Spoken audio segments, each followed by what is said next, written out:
Madrasah Aliyah Negeri 2 Cianjur merupakan sekolah menengah atas pertama di Kabupaten Cianjur yang menerapkan pembelajaran berbasis agama plus keterampilan menghadap lalu lalang kendaraan menjadi saksi siklus perasaan dan penuh kehangatan. Assalamualaikum warahmatullahi wabarakatuh. Halo guys, jadi kita ada di N2 Cianjur. Apakah kalian ada pertanyaan tentang daripada kita bingung, mending kita langsung tanya ya ke kan? Ayo. Izin bertanya Bapak untuk pertanyaan pertama, apa peran kepala tata usaha di sekolah? Peran tata usaha di Madrasah Aliyah Negeri 2 atau sekolah ini adalah membantu Bapak Kepala Sekolah dalam bidang administrasi pendidikan sekolah untuk menyelenggarakan kegiatan belajar secara efektif, efisien, kemudian juga tepat sasaran. Kita ada beberapa administrasi yang harus kita selesaikan terkait dengan tata usaha, itu untuk membantu Bapak Kepala Madrasah dalam menjalankan visi dan misinya memimpin lembaga Madrasah Aliyah Negeri 2 Cianjur ini. Jadi antaranya salah satunya kita ada di bidang kepegawaian, kemudian administrasi keuangan, administrasi kesiswaan, administrasi kepegawaian tadi udah ya, kesiswaan, kepegawaian, keuangan, kemudian tata persuratan, kehumasan. Jadi ada 5 yang kita garap, yang kita kerjakan terkait dengan tupoksi tata usaha ini. Izin pertanyaan kedua Pak. Bagaimana cara Bapak mengkoordinasi administrasi dan kepegawaian di lingkungan TU? Oke, jadi dalam setiap program itu kita di awal tahun biasanya membuat perencanaan. Jadi kita perencanaan dulu dari awal. Kita awal tahun pelajaran kita buatkan perencanaan. Yang tentunya ini perencanaan ini kita dasarnya pembuatan itu daripada hasil rapat kerja sekolah, ya, melibatkan semua dewan guru dan lain sebagainya. Kebutuhan apa dalam tahun yang akan anggaran tahun pelajaran ke depan itu yang diperlukan oleh sekolah. Nah, nanti kita siapkan di dalam perencanaan.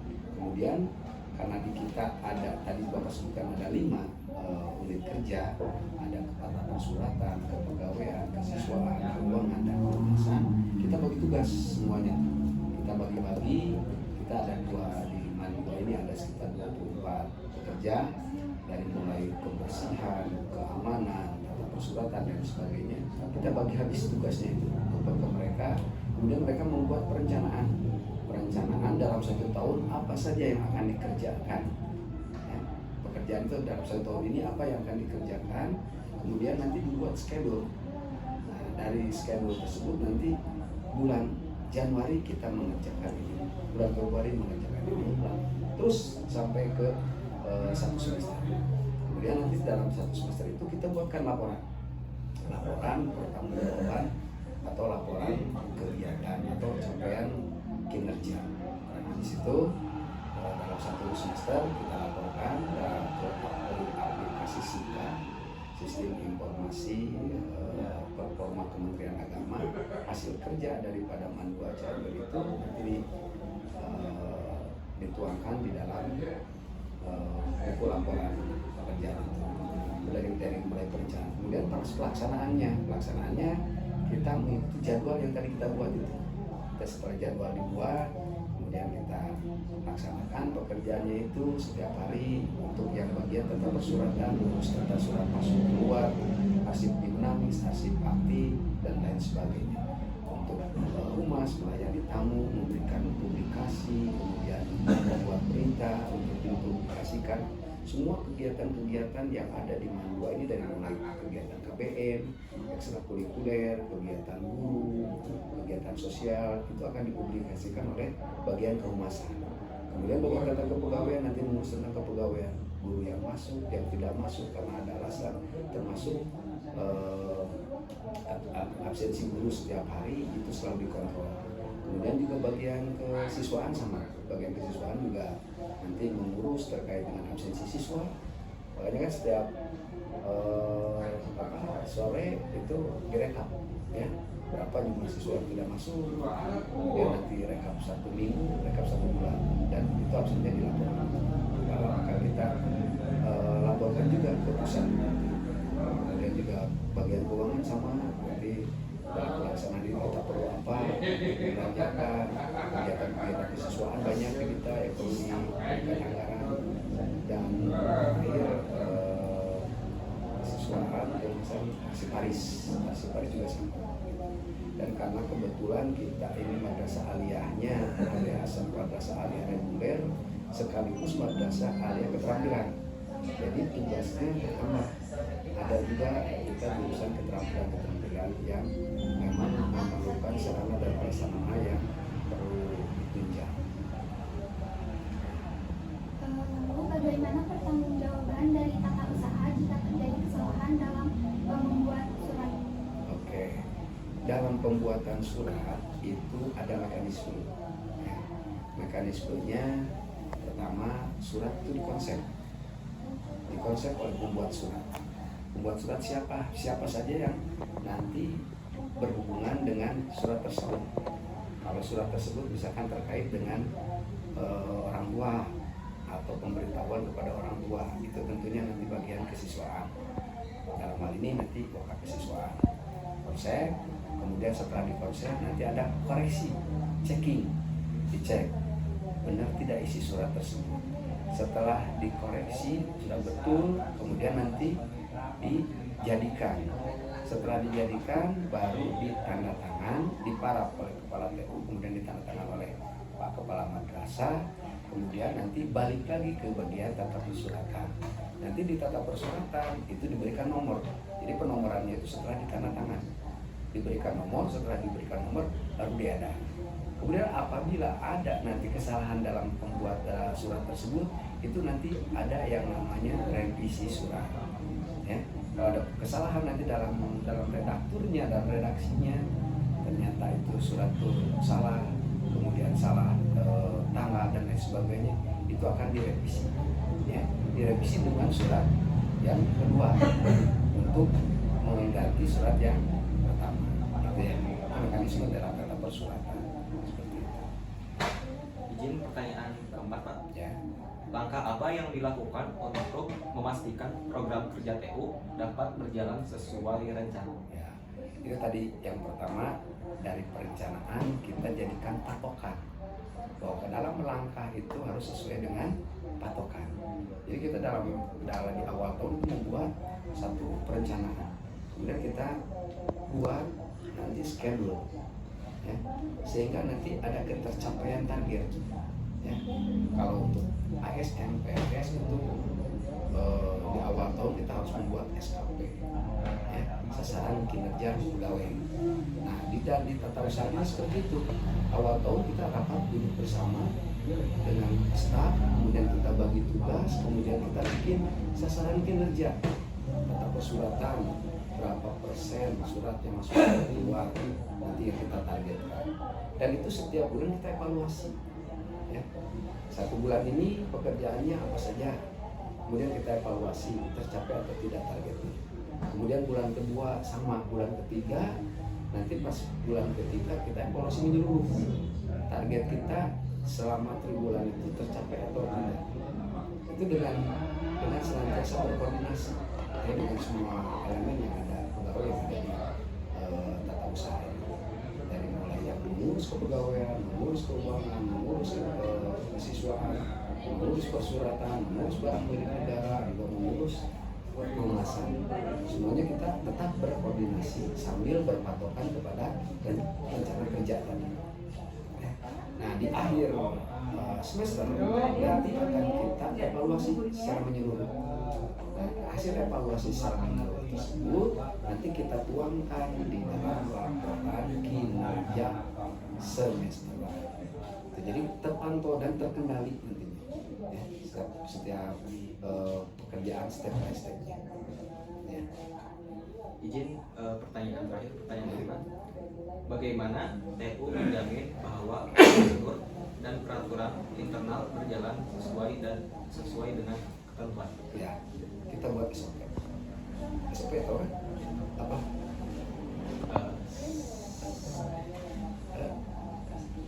Apa? Standar operasional prosedur. Jadi untuk memastikan itu berhasil atau tidak ada SOP. Kalau misalkan di tengah perjalanan tidak sesuai SOP itu pasti bermasalah. Makanya ketika bermasalah kita sudah siapkan plan B, itu yang dinamakan mitigasi. Kita buatkan mitigasi. Ketika satu program ini tidak berjalan sesuai dengan SOP, maka kita akan menggunakan mitigasi atau menggunakan plan yang kedua, seperti itu. Sehingga kita pastikan bahwa program itu tetap berjalan. Ya, pastikan seperti itu. Oke. Nah, nih tetap itu kita ada program tetap usaha semuanya kita buatkan dalam tabel, kemudian nanti kita dengan rincian pekerjaannya kita buatkan schedule-nya, rincian pekerjaannya untuk administrasi kesiswaan apa saja yang harus dikerjakan, ini akan dikerjakan di bulan apa saja, kan dari perencanaan. Ini kita kontrol setiap hari, setiap bulan, setiap semester. Kemudian dengan job-jobnya, ini si A, identitasnya, tugasnya apa. Ini yang akan dipertanggungjawabkan oleh mereka, sehingga nanti seluruh kegiatan administrasi perkantoran yang ada di Mandua ini terlaksana. Ya. Kalau guru kan tugasnya hanya mengajar, memberikan pengajaran. Kalau kita memastikan seluruh kegiatan ini berjalan dengan lancar, dari mulai sarana prasarananya, administrasi absensinya, kepegawaiannya, kalau tidak ada guru, nanti kita bagaimana nih TU mengganti ke siapa gitu. Ya. Kemudian nanti ketika menjalankan itu tadi yang disampaikan itu adalah SOP, standar operasional prosedur.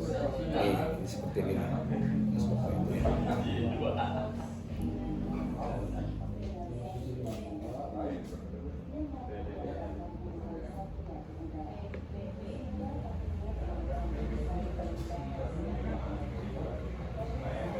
SOP Mandua Cianjur kita buatkan.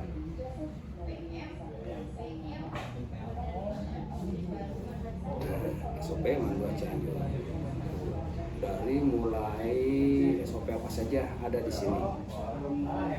Contoh nih satu, ini